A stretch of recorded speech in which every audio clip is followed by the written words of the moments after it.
am appointing you as a monitor. Okay. So first read out what is visible on the board. Just a minute. What is there on the board? Now, so I am checking it. You are in class regular. So it is class 8, social science, history chapter 2nd. Manthan, what is the name of history chapter 2nd? From trade to territory. Very good. Okay. From trade to territory. TERRITORY. अभी बताओ, is it visible properly? अच्छे से दिखाई दे रहा है? समीक्षा राजेश्वर दिखाई दे रहा है?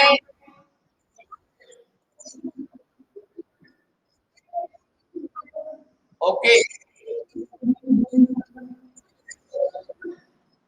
Is it too much blur that you are not able to see also?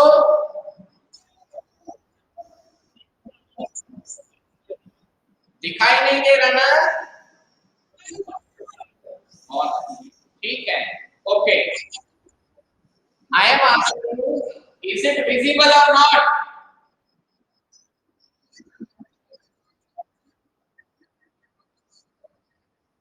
Okay. If it is not visible, then from tomorrow onwards, we will start our classes on YouTube. ठीक है? कल से हम हमारी क्लास YouTube पर लेंगे. ठीक है? And I will send the link of YouTube on daily basis. ठीक है? और जिस दिन YouTube काम नहीं करेगा उस दिन we will take class on Teachment. ठीक है? Got it? चलिए. So just wait for a minute. Let me share the screen.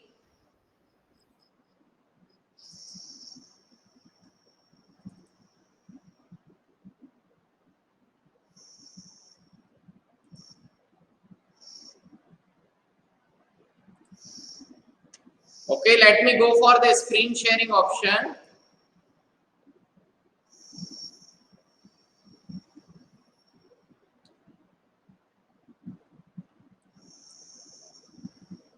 Yes, now the screen is visible.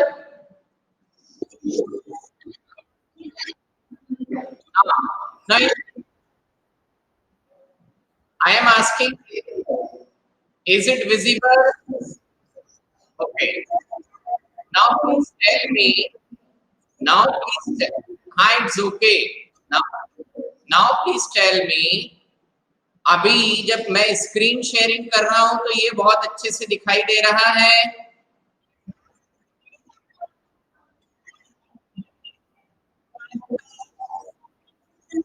अभी it is too clear na?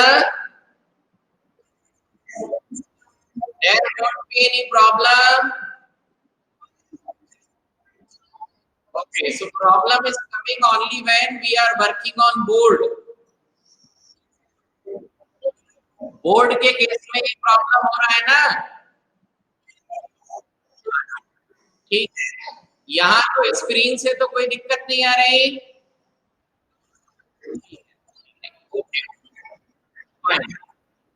Fine. So we have till yesterday, okay, completed up to this section. ठीक है? And that is what यहां तक का हमने complete कर लिया था, है ना? We have completed up to this section.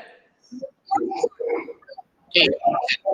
So now let us continue from where we have stopped our class. Okay. So the today's topic is what? company official become nabobs. Okay, now it is NABOBS and there is a term called NAWABS. Now NAWABS is Nawab, but again the European people were not able to pronounce it as Nawab. So instead of Nawab, what do they pronounce it? They pronounce it as Nabo.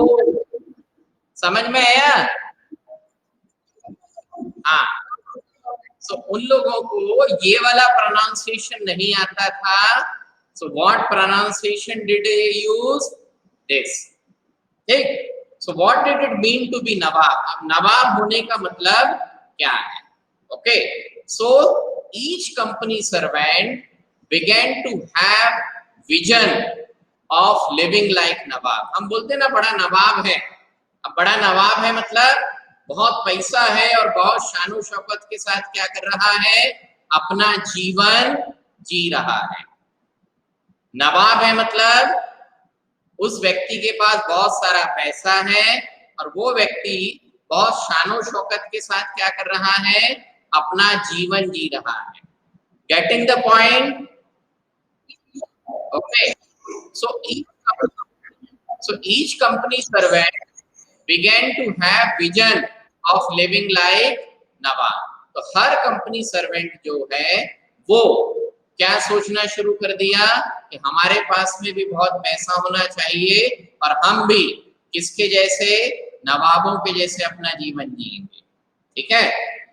So after the Battle of Plassey, the actual Nawabs of Bengal were forced to give land and vast sum of money as personal gift to company officials. So Battle of Plassey के बाद में, यानी प्लासी की लड़ाई खत्म होने के बाद में बंगाल के जो एक्चुअल नवाब थे, अब बंगाल के एक्चुअल नवाब मतलब पुराने राजा महाराजा और जो जमींदार थे. ठीक है. मुगल टाइम पीरियड में जो राजा महाराजा और जमींदार थे, they were forced to give land and vast sum of money as personal gift to company officials. ठीक है. उन लोगों को ब्रिटिश ईस्ट इंडिया कंपनी ने क्या किया? मजबूर किया. क्या किया बेटा? मजबूर किया. ठीक है. और उन लोगों की जो जमीन जायदाद थी, उन लोगों की जो जमीन जायदादें जो थी, ठीक है, उन लोगों की जो धन संपत्ति थी वो सब छीन करके और उन्होंने किसको देना शुरू कर दिया?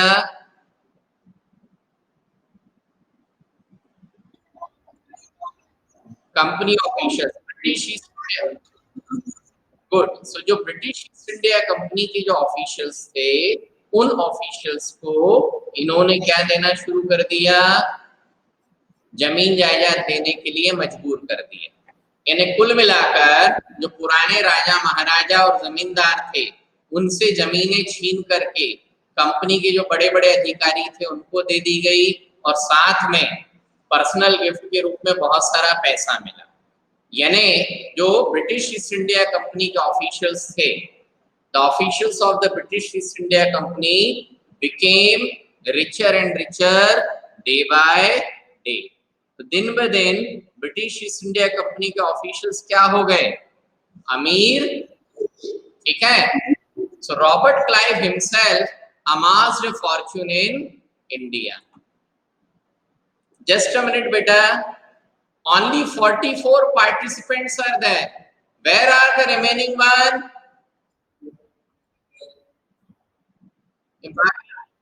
बाकी के कहाँ हैं? I will directly call their parents today itself. Okay. एक भी यदि एब्सेंट हुआ, I will directly call their parents.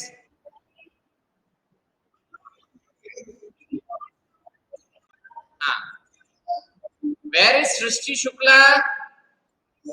Srishti Shukla. You have joined at which time? चलिए. Okay.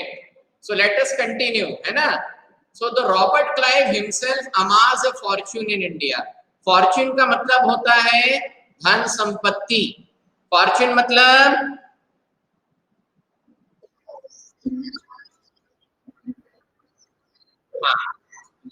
amass. हाँ, amass का मीनिंग क्या है? इकट्ठा करना. What is the meaning of amass? amass. हाँ,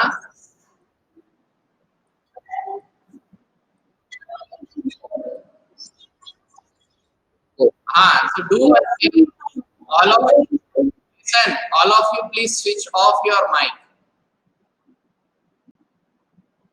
Now, is my voice okay? Now, switch off your mic.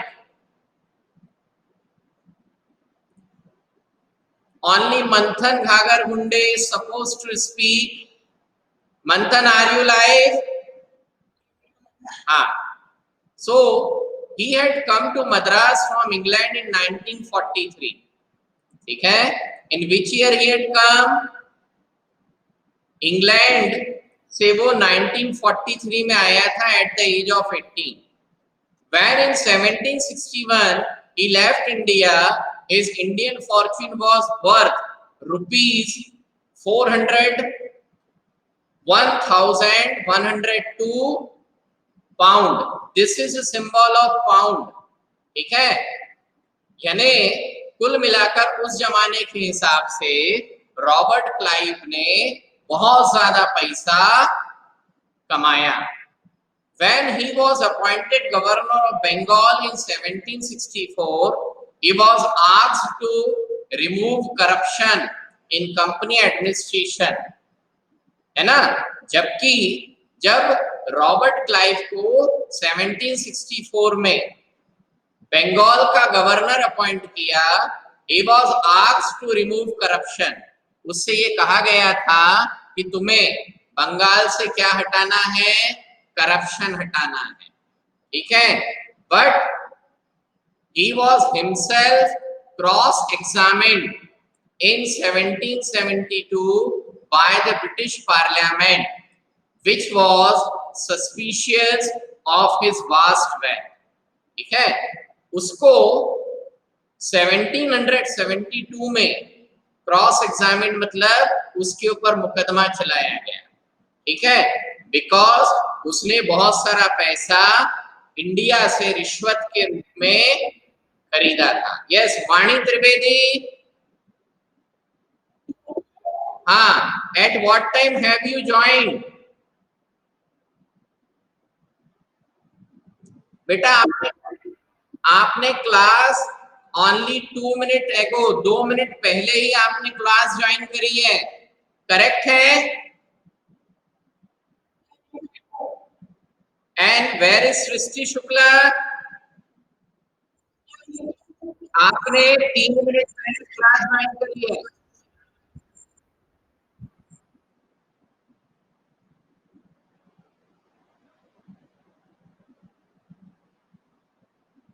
सृष्टि आपने कितने बजे क्लास ज्वाइन करी थी? हाँ, जबकि क्लास 8:50. ये और वानी अपना साउंड स्विच ऑफ करो. एक बार में एक ही स्टूडेंट का साउंड आना चाहिए. ठीक है, चलिए कोई बात नहीं. Okay, so let us continue it. Although he was acquitted, है ना? सो रॉबर्ट क्लाइव पर मुकदमा चलाया गया, हालांकि छूट गया, परंतु वाकई में उसने बहुत सारा पैसा इकट्ठा किया था. Okay, so he has committed suicide in 1774. But not all company officials succeeded in making money like Clive. Robert Clive ने बहुत पैसा कमाया, परंतु जरूरी नहीं है कि सारे के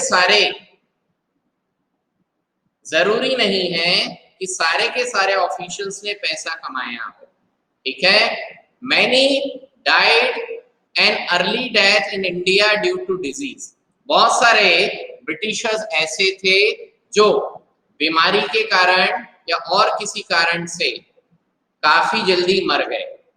ठीक है, so it would not be right to regard all of them as corrupt and dishonest. अब वो लोग जल्दी मर गए तो उनको इतना मौका ही नहीं मिला कि वो लोग क्या कर सके, पैसा एक्स्ट्रा कमा सके। मंथन, मेरी आवाज आ रही है? ठीक है। So many of them came from humble background and their uppermost desire was to earn enough in India. उसमें से बहुत सारे कंपनी ऑफिशियल्स ऐसे थे जो हम्बल बैकग्राउंड, बहुत अच्छे घर परिवार से आते थे, इसलिए उन्होंने इंडिया में भ्रष्टाचार के कारण, है ना, किसी भी करप्शन प्रैक्टिसेस के कारण पैसा नहीं कमाया। वो सिर्फ इतना कमाना चाहते थे कि they would earn enough, return to Britain and lead a comfortable life. Those who managed to return with wealth led flashy lives and flaunted their riches. तो बहुत सारे कंपनी ऑफिशियल्स, है ना, ब्रिटिश ईस्ट इंडिया कंपनी में बहुत सारे ऐसे officials भी थे जो बहुत सारा पैसा कमा करके गए and they led flashy lives and flaunted their riches. उन्होंने फ्लैशी लाइव्स मतलब उन लोगों ने बहुत सारा पैसा कमाया और अपनी धन संपत्ति का प्रदर्शन करते थे, खूब पैसे को वो लोग शो ऑफ करते थे। They were called Nawabs, an anglicized version of the Indian word Nawab. England में ये लोग जब गए और वहां उन्होंने भारत से कमाए हुए पैसे को खूब खर्च करना शुरू किया, उसका शो ऑफ किया, तो they were called as Nawabs. उन लोगों को क्या कहा जाता था? नवाब्स कहा जाता था। ठीक है। They were often seen as upstart and social climber in British society, and they were ridiculed or made fun in plays and cartoons. इन लोगों का ब्रिटिश सोसाइटी में मजाक उड़ाया जाता था। रिडिक्यूल मतलब मजाक,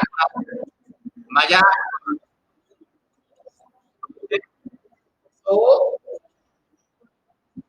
ब्रिटिश सोसाइटी में these people were ridiculed or made fun of in plays and cartoon. Plays और कार्टून में इन लोगों का क्या उड़ाया जाता था? मजाक उड़ाया जाता था। Is it visible? दिखाई दे रहा है?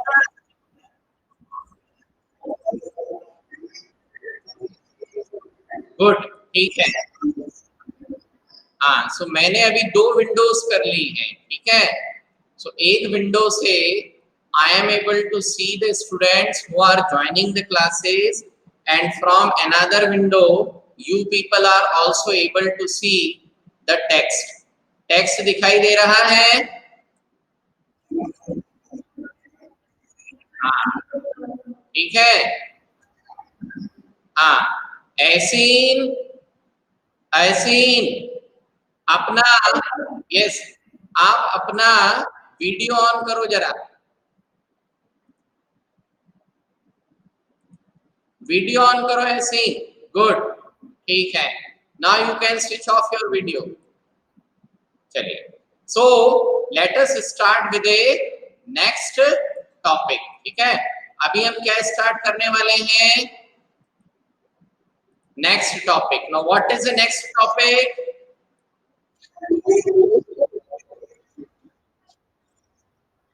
हाँ, आप ध्यान से सुनो ना, आप ध्यान से सुनना। तो इस टॉपिक में हम क्या पढ़ेंगे कि इससे पहले हमने पढ़ा कि through the battle of Plassey and battle of Buxar, through the battle of Plassey and through the battle of Buxar, ठीक है, बैटल ऑफ प्लासी और बैटल ऑफ बक्सर से British East India company was able to establish its kingdom in Bengal. British East India company ने बंगाल में क्या establish कर लिया था? अपना किंगडम एस्टेब्लिश कर लिया था। इतनी बात आई समझ में?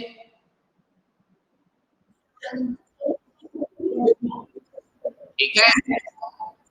इतनी बात आई समझ में? हाँ, सो जो हमारा नेक्स्ट टॉपिक है कंपनी रूल एक्सपैंड, इसमें हम पढ़ेंगे कि धीरे धीरे ब्रिटिश ईस्ट इंडिया कंपनी ने 1757 से लेकर 1857 तक कितने साल हो गए Vani Trivedi? How many years are these?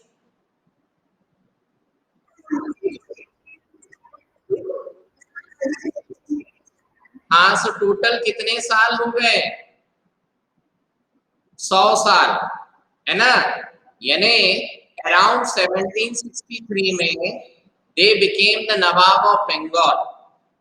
सो 1757 से लेकर 1857 लगभग अगले 100 सालों में ब्रिटिश ईस्ट इंडिया कंपनी ने धीरे धीरे बंगाल से अपने रूल यानी अपने राज्य को क्या कर लिया?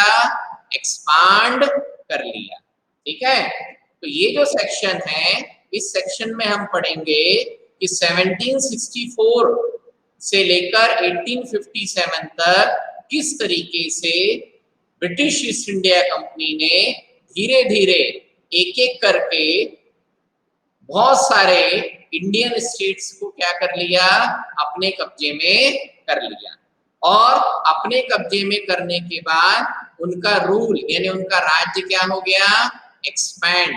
एक्सपैंड मतलब फैलना, एक्सपांड मतलब,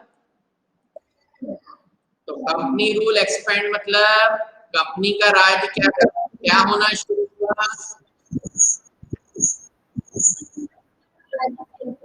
फैलना। ये किसी का माइक ऑन रह जाता है जिसके कारण ये बात बीच बीच में आवाज गड़बड़ होती है। ठीक है, सो कंपनी रूल एक्सपैंड मतलब इस पूरे सेक्शन में हम पढ़ेंगे कि 1764 के बाद 1857 तक बहुत सारे तरीकों से ब्रिटिश ईस्ट इंडिया कंपनी ने क्या किया? इंडियन स्टेट्स को अपने कब्जे में करना शुरू किया। और इस तरीके से उनका क्या एक्सपेंड हुआ? रूल एक्सपेंड हुआ। Got it? ठीक। Now no one should speak out. चलिए, so the company rarely launched a direct military attack on an unknown territory, है ना? बहुत कम केसेस में यानी बहुत कम ऐसा हुआ कि ब्रिटिश ईस्ट इंडिया कंपनी को इंडिया के किसी राजा या महाराजा के खिलाफ डायरेक्ट मिलिट्री अटैक करना पड़ा। यानी छोटे से बंगाल राज्य से ब्रिटिशर्स ने लगभग मोर देन 60% इंडिया पर अपना कब्जा कर लिया 100 सालों के अंदर। परंतु इन 100 सालों में बहुत कम बार, इन 100 सालों में बहुत कम बार ऐसा हुआ कि ब्रिटिश ईस्ट इंडिया कंपनी को किसी राजा के खिलाफ डायरेक्ट मिलिट्री अटैक करना पड़ा। ठीक है, यानी मैक्सिमम राजा महाराजाओं को बिना डायरेक्ट मिलिट्री अटैक के ब्रिटिश ईस्ट इंडिया कंपनी ने अपने कब्जे में कर लिया। Got it? अब वो किस किस तरीके से किया ये हम आगे के पैराग्राफ्स में पढ़ेंगे। ठीक है, तो the company rarely launch a direct military attack. Srishti Shukla, मेरी आवाज सुनाई दे रही है? मैं जिस स्टूडेंट से पूछूं वही जवाब देना। Instead, it used a variety of political, economic, and diplomatic methods to extend its influence before annexing an Indian kingdom.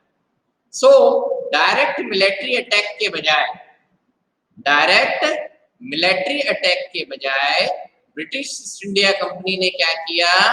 Variety of political, economic and diplomatic method, अलग अलग तरीके से, कभी पॉलिटिकल तरीके अपनाए, कभी इकोनॉमिक मेथड अपनाए, कभी डिप्लोमेटिक मेथड अपनाए। ठीक है, and extend its influence before annexing any Indian kingdom. तो किसी भी भारतीय राजा के राज्य को एनेक्सिंग का मतलब होता है कब्जे में करना। What is the meaning of annexing बेटा?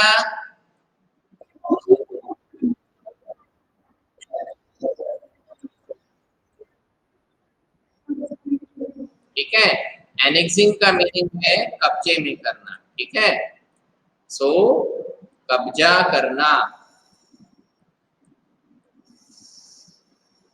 एनेक्सिंग मतलब कब्जा करना। कब्जा करना मतलब उस राजा के राज्य को अपने कंट्रोल में कर लेना। ठीक है, सो राजा के राज्य को कंट्रोल में करने से पहले ब्रिटिश ईस्ट इंडिया कंपनी ने क्या किया, बहुत सारे अलग अलग मेथड्स अडॉप्ट किए, है ना। कभी पॉलिटिकल तरीके से, कभी इकोनॉमिक तरीके से, और कभी डिप्लोमेटिक तरीके से। After the battle of Buxar, battle of Buxar कब हुआ था मंथन?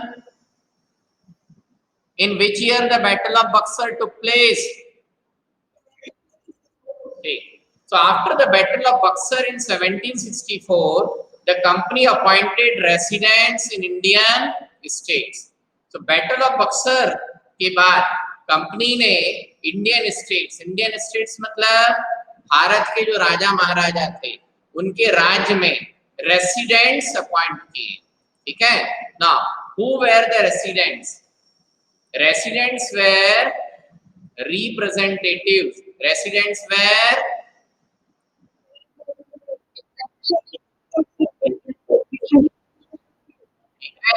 तो ब्रिटिश ईस्ट इंडिया कंपनी ने क्या किया कि बैटल ऑफ बक्सर के बाद में इंडियन स्टेट्स में क्या अपॉइंट करे, अपने रिप्रेजेंटेटिव्स अपॉइंट किए। ठीक, दे वेर पॉलिटिकल और कमर्शियल एजेंट्स। ठीक है, अब ये जो रेसिडेंट थे, ये जो रिप्रेजेंटेटिव्स थे, इनका काम क्या था? Their job was to serve the interest of the company, यानी इन रिप्रेजेंटेटिव्स को इंडियन स्टेट्स में ब्रिटिश ईस्ट इंडिया कंपनी ने इसलिए अपॉइंट किया था ताकि ये उन राज्यों में जाएं, वहां पर रहें और किसके फायदे के लिए काम करें? ब्रिटिश ईस्ट इंडिया कंपनी के फायदे के लिए काम करें। ठीक है, so through the resident the company officials began interfering in the internal affairs of Indian states। ठीक है, so इन residents के जरिए, ये जो representatives थे, इनके जरिए कंपनी के जो ऑफिशियल्स थे, ब्रिटिश ईस्ट इंडिया कंपनी के जो बड़े बड़े अधिकारी थे, they began interfering in the internal affairs of Indian states। जो इंडियन स्टेट्स थे उनके इंटरनल अफेयर्स में इन्होंने क्या करना शुरू किया? इंटरफेयर करना शुरू किया। झांसी की रानी लक्ष्मीबाई वाला सीरियल देखा है, महक अलग? हाँ हाँ, तो उस वो वाला जो सीरियल था उसमें आपने देखा होगा कि एक ब्रिटिश ऑफिसर हमेशा क्या करता था? झांसी की रानी के कामकाज में टांग अड़ाता रहता था ना। हाँ, कभी ऐसा, कभी ऐसी टांग अड़ा रहा, कभी ये कर रहा, कभी वो कर रहा। वो जो ब्रिटिश ऑफिशियल्स थे वो क्या थे? बेसिकली रेसिडेंट्स थे। तो उनकी मदद से कंपनी ने क्या करना शुरू किया? भारतीय राजाओं के राज्य में इंटरफेयर करना शुरू किया। ठीक है, they try to decide who was to be the successor to the throne. अब ये लोग क्या करते थे? जब भी किसी राजा की डेथ होती थी या राजा बूढ़ा हो गया है तो ये क्या करते थे? किसी अपने पसंद के व्यक्ति को सक्सेसर टू द थ्रोन यानी राजगद्दी पर बैठाने का कोशिश करते थे। ठीक है, ये अक्सर इस बात की भी कोशिश करते थे कि who was to be appointed in administrative post, administration पर किसको बैठाना है। Sometimes a company forced a state into a subsidiary alliance। ठीक है, समझ में आ रहा है मंथन? बेटा रावण मंथन घाघर गुंडे। हाँ, तो कई बार ये लोग क्या करते थे कि कोई राजा की डेथ होने वाली है, ये कोशिश करते थे कि उनकी पसंद का व्यक्ति क्या बने, अगला राजा बने। ठीक है, sometimes they try to decide who was to be appointed in administrative post. मान लो राजा के वजीर की डेथ हो गई, सेनापति मर गया, है ना, टैक्स कलेक्शन वाला ऑफिसर की डेथ हो गई, तो ये क्या करते थे, ये कोशिश करते थे कि कोई ऐसा व्यक्ति इन पोस्ट पर बैठे जो किसको फेवर करे, ब्रिटिश ईस्ट इंडिया कंपनी को फेवर करे। ठीक है, यहां तक बात आई समझ में? Sometimes the company, okay, sometimes the company force a state into a subsidiary alliance. कई बार कंपनी क्या करती थी, उस स्टेट को सब्सिडरी अलायंस ज्वाइन करने के लिए फोर्स करती थी। Sometimes the company force a state into a subsidiary alliance. कई बार ब्रिटिश ईस्ट इंडिया कंपनी किसी भी स्टेट, या स्टेट मतलब भारतीय राज्य, किसी राजा का राज्य, स्टेट मतलब किसी राजा का राज्य। ठीक है, so here state basically means Indian kingdom. यहां पर स्टेट का मतलब क्या है, इंडियन किंगडम। ठीक है, so sometimes the company force a state into a subsidiary alliance। तो कई बार British East India company Indian kingdoms को मजबूर कर देती थी कि वो ब्रिटिश ईस्ट इंडिया कंपनी के साथ क्या करें, एक समझौता करें। क्या करें, क्या करें, समझौता करें। हाँ, now yes, Adya Pillai is there, Adya Pillai। ठीक है, गुड।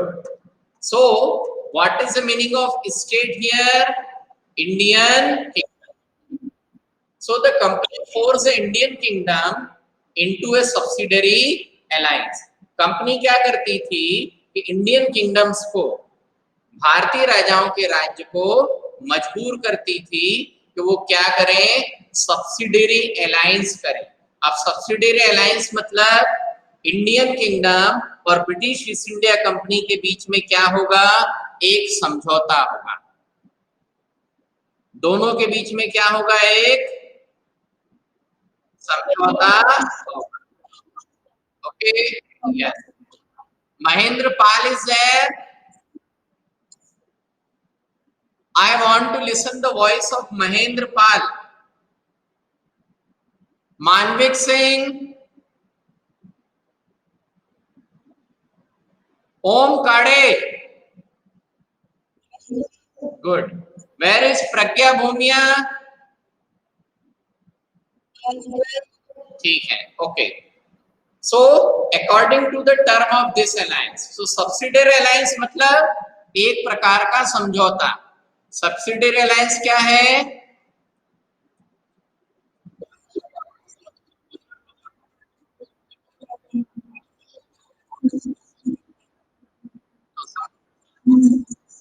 समझौता यानी नेगोशिएशन। ठीक है, तो सब्सिडियरी अलायंस यानी समझौता। तो इस सब्सिडियरी अलायंस में क्या होता था? ठीक है, so according to the terms of this alliance, यानी जब किसी इंडियन किंगडम और ब्रिटिश कंपनी में ये समझौता होगा सब्सिडियरी अलायंस का, तो बहुत सारी शर्तें होंगी। समझौता होगा तो शर्त होगी।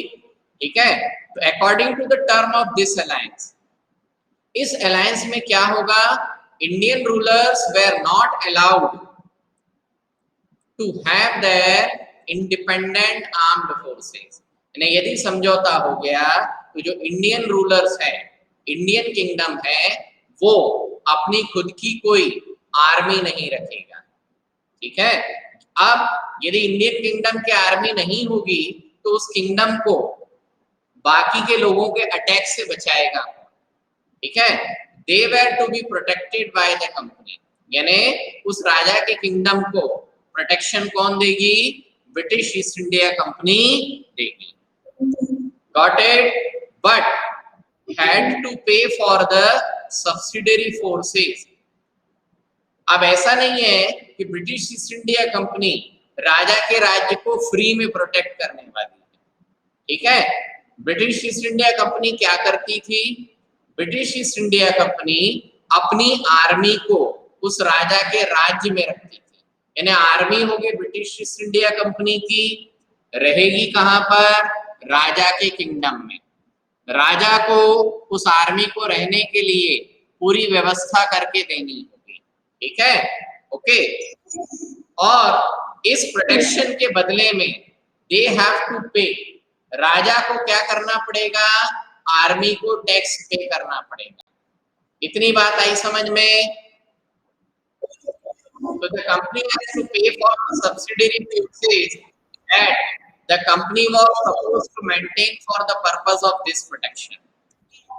If the Indian rulers failed to make the payment, अब राजा यदि उस फोर्स का पेमेंट नहीं कर पा रहा है, if the Indian rulers failed to make the payment, यानी राजा यदि वो पेमेंट नहीं कर पाएगा, then the part of his territory was taken away as penalty.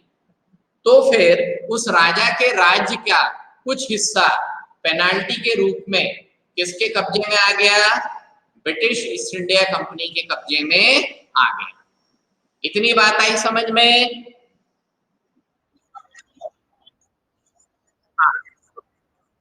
ना ना, स्टॉप स्टॉप ना। अभी इस चीज को एक एग्जाम्पल के तरीके से हम समझते हैं। मान लो कोई एक राजा है ना, नवाब हमीदुल्ला खान। अब नवाब हमीदुल्ला खान का राज्य बहुत बड़ा है। He had 1500 villages in his kingdom. ना नवाब हमीदुल्ला खान ने ब्रिटिश ईस्ट इंडिया कंपनी के साथ क्या किया? सब्सिडरी अलायंस कर लिया। तो अब नवाब के पास अपनी खुद की कोई फोर्स नहीं है, फोर्स किसकी आ गई? ब्रिटिश ईस्ट इंडिया कंपनी की फोर्स आ गई। अब नवाब हमीदुल्ला खान साहब को इस फोर्स के मेंटेनेंस के लिए 5 लाख रुपए साल ब्रिटिश ईस्ट इंडिया कंपनी को देने हैं, ठीक है। अब किसी साल नवाब हमीदुल्ला खान साहब 5 लाख रुपए साल किसको नहीं दे पाए? ब्रिटिश ईस्ट इंडिया कंपनी को नहीं दे पाए। तो उसकी पेनाल्टी के रूप में 1500 विलेजेस में से 100 विलेज किसके कब्जे में चले गए? ब्रिटिश ईस्ट इंडिया कंपनी के कब्जे। इतनी बात आई समझ में मंथन? मंथन, हाँ। तो इतने विलेज उसके कब्जे में चले गए। अब उसके राज्य में से 100 विलेजेस कम हो गए। ब्रिटिश ईस्ट इंडिया कंपनी को लड़ाई भी लड़नी नहीं पड़ी, 100 विलेजेस आ गए। 4 साल बाद फिर से पेमेंट नहीं हुआ तो फिर से 100 विलेज कब्जे में आ गए। धीरे धीरे क्या हुआ कि बिना लड़ाई लड़े इस सब्सिडरी अलायंस से बहुत सारे राज्यों का राज्य धीरे धीरे किसके कब्जे में जाता चला गया? British East India. आई बात समझ में?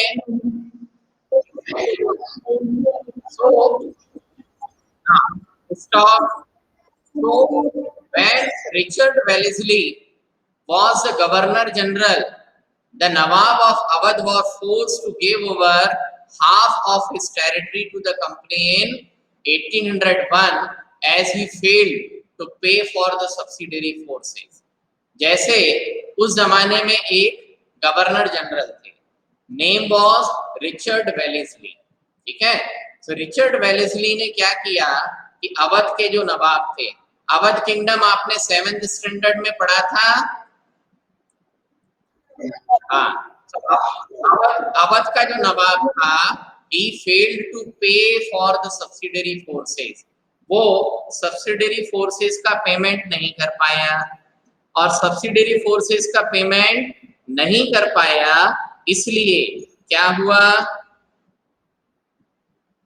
उसको अपनी आधी टेरिटरी किसको देनी पड़ी, ब्रिटिश ईस्ट इंडिया कंपनी को देनी पड़ी। Likewise the kingdom of Hyderabad, Hyderabad के नवाब भी पढ़े थे ना आपने लास्ट ईयर 7th में। तो इसी तरीके से जो किंगडम ऑफ हैदराबाद है, the kingdom of Hyderabad was also force, इसी तरीके से हैदराबाद किंगडम को भी क्या किया गया, हैदराबाद किंगडम को भी अपनी बहुत सारा इलाका किसको देना पड़ा, ब्रिटिश कंपनी को देना पड़ा। ठीक है, so dear students, it is the time around 9:33. Okay, so this may be the class for your next subject. Okay, so we are winding up today's session here only. Okay, okay, so I am exiting the class. I am exiting the class. Okay, thank you, friends. Goodbye.